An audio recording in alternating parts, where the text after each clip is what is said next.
Welcome, everybody. Coming up to Wednesday's semi-final. That's what we're talking about. What a great game, because Lyon have been the surprise package, but Bayern Munich have been fantastic. And Adriano will know this. In fact, a lot of Euroconnect followers on Supersport will know that when I've been talking to the likes of Dwight York and Robbo Palmer in recent times, long before this knockout, I felt that Bayern were the team to beat. And I think Adriano has been singing from the same hymn sheet.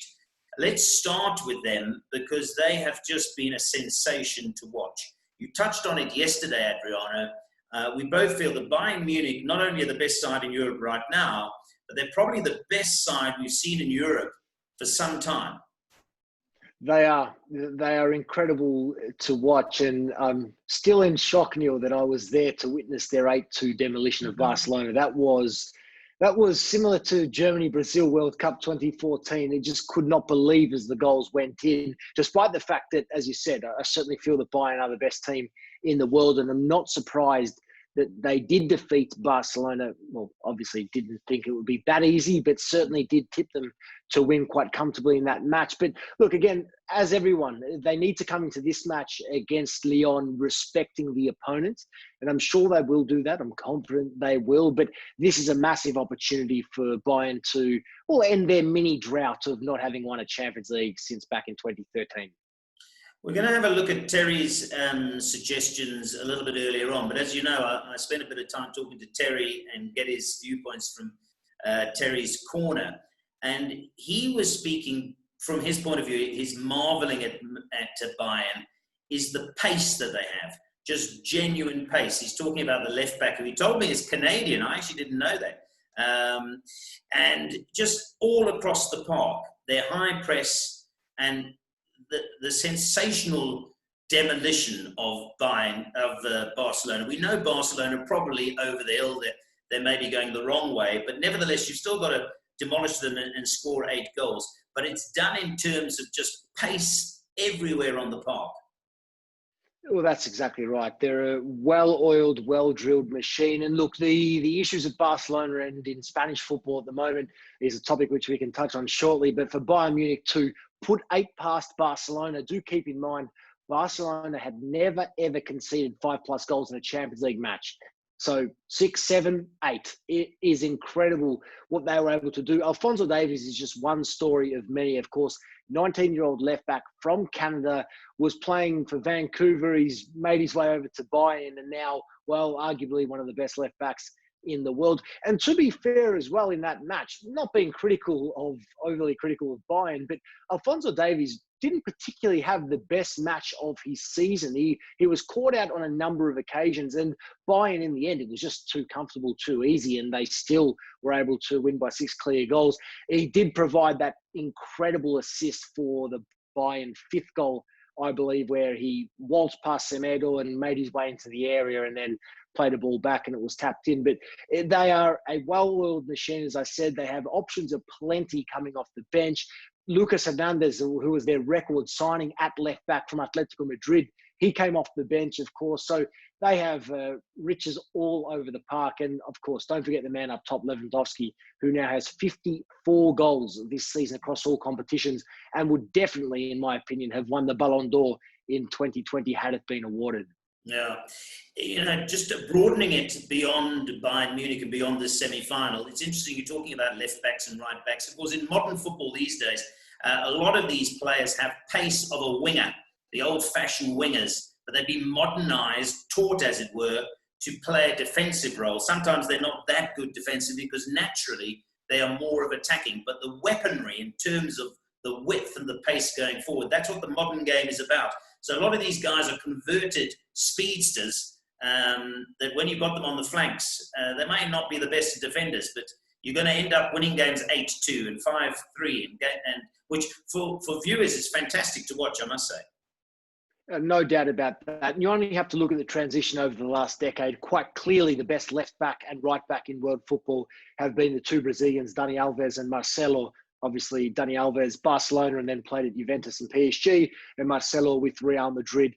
Both of those players really set the scene and set the tone now for this evolving fullback slash winger. They're all capable of getting forward, all capable of getting involved in a high press. And it's been, look, it is exciting from a fan spectacle. And I think as a result, we will start to see more goals at both ends of the park with more space in the attacking thirds if you can beat them back, because they are so quick, particularly Davies. He's absolutely lightning quick to watch in real time. So is exciting from the spectacle there, but still certainly defence and defensive quality is still a key part of the game. And I think we still will see some very exciting matches with contrasting styles of teams that do like to get forward and push forward in numbers, as opposed to a number of those teams that are still quite strong defensively as well. So it just adds another element to the intrigue that is the UEFA Champions League, with all of these contrasting styles and leagues doing battle. But as we know, 2 French teams, 2 German teams remain in the Final Four coming in, of course. So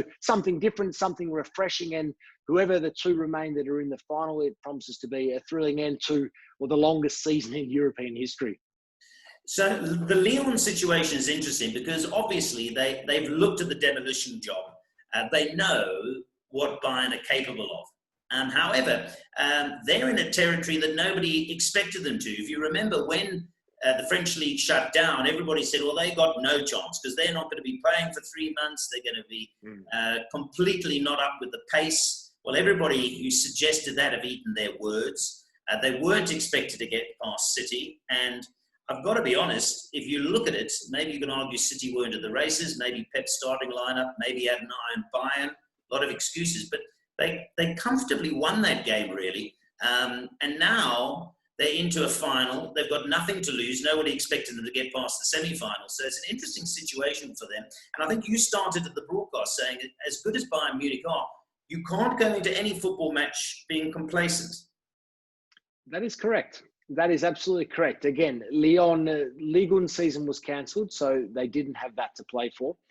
Do keep in mind that Lyon have missed European football for next season for the first time since 1997. They are desperate to earn a return to that competition, to European competition. The only way they can do that is if they win the Champions League this season, which certainly means getting past Bayern Munich here in the semi first and foremost. Do also keep in mind that since their restart, they have played Paris Saint-Germain in a Coupe de la Ligue final, 0-0 after 120 minutes. They lost on penalties. They played Juventus in the second leg of the round of 16. Yes, a 2-1 defeat, but still enough to go through. And then, of course, that 3-1 against Manchester City. So in terms of their preparations to take on the best team in the world, in my opinion, in Bayern Munich, PSG, Juventus, Man City, Lyon are going to be as ready as they've ever been to take on this giant of world football, and therefore cannot be disrespected by Bayern. And as I said earlier, I'm sure they will not be. But I think they will make a fight of it. It will be an intriguing battle, of course, Lyon, with that nothing to lose approach. But again, as we discussed, with all the other underdogs thus far, whether it was Atalanta, Leipzig, whoever it may be, nothing to lose, anything can happen, anything has happened. And while I am expecting Bayern to advance to the final, Lyon will make a show of it, no doubt. Okay, well, let's see if you agree, because yesterday you were in full agreement with Mr. Terry Paine. There he is. I don't know when that photograph was taken, circa 1875 perhaps, but Terry with one of his England caps, of course. The teeth haven't changed, Terry, and we call it, of course, no pain, no gain. Well, for punters, of course, that's the point. You've got to put your money down, you pay your price, you take your chances, and the boys are going to do that. So what does Terry Paine suggest? This is where we, of course, have to move yours truly and Adriano down to the bottom so we can see. So Lyon and Bayern Munich. Well, Terry's gone 1-4. So he's gone Lyon to score, but he's gone Bayern Munich 4. So when he said this, I said to him, are you sure? I mean, it's a semi-final, and it's easy to get carried away with an 8-2 result. So he's effectively halved that, hasn't he? They beat Barcelona 8-2. I suppose you could say he's gone for a 50% damage limitation. Lyon won, Bayern Munich 4. And he's also gone Bayern to win plus 2.5 goals. So if Bayern were to win 3-0 or 3-1 or something like that, he'd also win that bet. Do you see that many goals, or are Lyon capable in some shape or form of keeping it tight and frustrating Bayern? Because you mentioned earlier on about the PSG French Cup final. Do you see this many goals in it? Look, normally I agree with Terry. On this occasion, I do not, unfortunately. I will be predicting Bayern to win 2-0 in this match and move through to the final. I believe that the style of play of Lyon, they play with 3 centre-backs. They have their 2 wing-backs as well. I'm not saying they're going to change their style in the lead-up to playing Bayern Munich, but Bayern, fresh off scoring 8 goals, you'd be a brave Lyon team to try and attack them from the first minute. So I certainly feel the first half will be a more conservative approach from Lyon. As we saw against Juventus, they still went forward and took their chances, but they weren't throwing numbers forward. And you certainly cannot afford to do that against the Bayern team that are fresh off scoring 8 goals. As I said, they are as in form as anyone has ever been in form. So I think Lyon will sit back, absorb some of the pressure in the first half. Very strong defensively with those 3 at the back there. And I think they'll look to pounce on the counter through Depay, Cornet on the wing there, who scored again against Manchester City, and all their quality in and around. So I believe Bayern will win 2-0. I can't see Lyon scoring in this one, although I don't think that Bayern are the strongest defensively. I think that's the weakest area of their side, if you have to be picky. But I think that in the end, the Bayern will cruise through in terms of the scoreline 2-0. But again, as I said, I think Lyon will make a bit more of a fight of it than the 4-1 that Terry suggested. So you and I see it exactly the same way. I wasn't arguing with Terry when I spoke to him, but I was trying to push him back from 4-1 to say to him, do you think, it's a semi-final, they don't need to be that attacking? But I know exactly why he's gone 4-1, because he's a lover of attacking football. And having spoken to him at length about, the weaponry that Bayern have, he's almost like he's looking at the game with, you get those love glasses? You put on those love glasses. I know. And he kept saying, but Nielsy, you can't believe how good this team is. So, there's no doubt about that at all. Bayern, they are one of the best teams, as you said, Neil, that we've seen in some time. They are complete and they are young as well. A number of key players under 25. They've got plenty of room to grow. But I think that Lyon will be a lot more conservative in their approach than Barcelona were. Well, you might, if you're going to try and cover both Terry and Adriano as best, you basically take Bayern to progress. You're going to have to take a very short price. I think most of Europe feels that. But you spoke about the youth of Bayern, and that leads me on to talk about 2 things. The last comments from you, Adriano, and we appreciate your time. First of all, is that Spanish question that you had. Where do Real Madrid go? Where do Barcelona go? Where do Atletico go next season? Because is it COVID, or has that Spanish league just dropped off a little bit? Are the players aging, certainly in the Barcelona sense? And where do you see Spanish football? Deal with that question first, and I'll save my last question to last. Yeah, it's a very interesting one here. Look, we'll start with Real Madrid. I think they're the easiest. I really like where Real Madrid are at the moment. Zidane looks likely to remain at the club. Zidane has, again, a lot more freedom when we talk finances than Barcelona particularly. And I do like where their direction is headed. I have no doubt at all that Erling Haaland and Kylian Mbappe will be top transfer targets in the next season or 2. No doubt about that. Obviously, the COVID situation may impact that slightly. But where Real Madrid are currently at and what they were able to do this season domestically, big tick for them. But all the talk is about Barcelona now, because Barcelona are in a position where, failure again in the Champions League the last few seasons. So 8-2 here. Obviously, the Liverpool turnaround last season, the Roma turnaround the season prior to that. They were defeated by Juventus 3-0 in a quarterfinal prior to that. So they haven't had much success in Europe. We know they've turned over a number of coaches in recent seasons as well. But most importantly, the Lionel Messi situation. What happens next? Now, it's very similar to Cristiano Ronaldo and the Juventus. Do these players actually believe that they can win a Champions League with the current club they are at, despite their loyalty to those clubs, particularly Messi with Barca?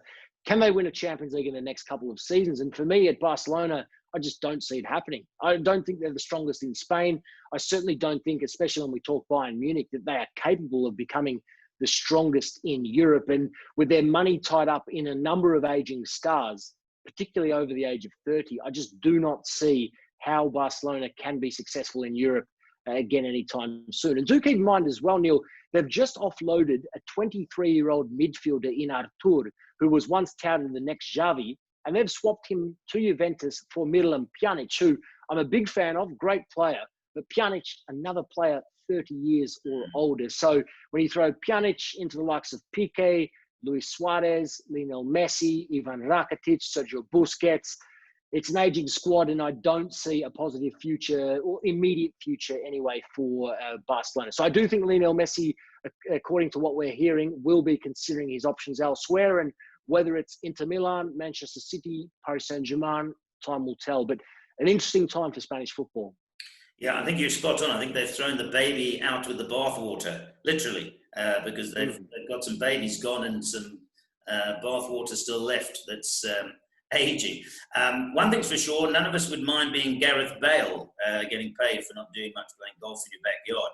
The last question was actually to ask you about, which is not to do with the semi-final, but obviously everybody talking about Pep Guardiola now, and where this leaves Pep, because if one's going to be harsh about it, has his Manchester City tenure been successful? Yes, domestically, but he was brought on board to win this Champions League, and it's a disaster for them not even to get into a semi-final. So where does that leave Guardiola? Your report card there, and could he be looking to Barcelona? Well, there are other continual links with regards to Guardiola and Messi potentially reuniting, whether at Barcelona or Manchester City. To be honest, I don't see either of those happening at this point, but obviously things can change. Look, for Guardiola, simple, you're right. He was brought in to deliver Champions League success. They haven't done that. They haven't made a final. They've spent £1.1 billion. So if anyone can tell me that that is a success by Guardiola at Manchester City, I'd love to hear why, because for me, it's absolutely not. It's an individual who was brought in to deliver something, and he hasn't even done that. So I think it is a failure being Manchester City. Obviously, they've benefited in terms of their success domestically. They've won cups, they've won leagues, we know that, but this is a club that have invested money to win the Champions League, and that they have not done. And again, I'll bring Ronaldo and Juventus back into it. It's the same there. Juventus have spent a lot of money. Ronaldo has delivered a lot in terms of on the pitch. He's brought a number of eyeballs to Juventus that were previously not there, but purely from a football point of view, they brought him in to win a Champions League, and to not have made a final after 2 seasons, so far, it's not a tick. It has not been a successful period for them, and with an uncertain future for both Ronaldo and Juventus, Guardiola and Manchester City, and Messi and Barcelona, big questions need to be asked for all. Yeah, fascinating to hear your observations. And of course, it's all concertina because in a blink of an eye, these leagues restart. So there's not much time to patch up and get on with it. And some of these big teams are going to have to do that. So thanks very much for your chat. Just a reminder that Adriano is going for 2-0 to Bayern Munich. I think Terry Paine may be a little bit optimistic, but who knows? Maybe he's right. I certainly think if it was 4-1, it'll be entertaining on the eyes, and none of us would object to that. But Adriano, always a pleasure chatting to you. It's been very entertaining. Enjoy the football and safe travels, because you've been in Portugal a while. You'll be staying there a while further, I guess. Yes, I'm here until the final. So I'll send you a few photos from the final, and then I'll be back to Milan shortly after. Lovely. There we go. Always a pleasure chatting to Adriano. He's been hanging out with a few Aussies as well, I see there. So he's found some likeable friends, and of course he'll have plenty of opportunity to relax before the final. But for now, you've heard the boys' take on the semi-final coming up on Wednesday night.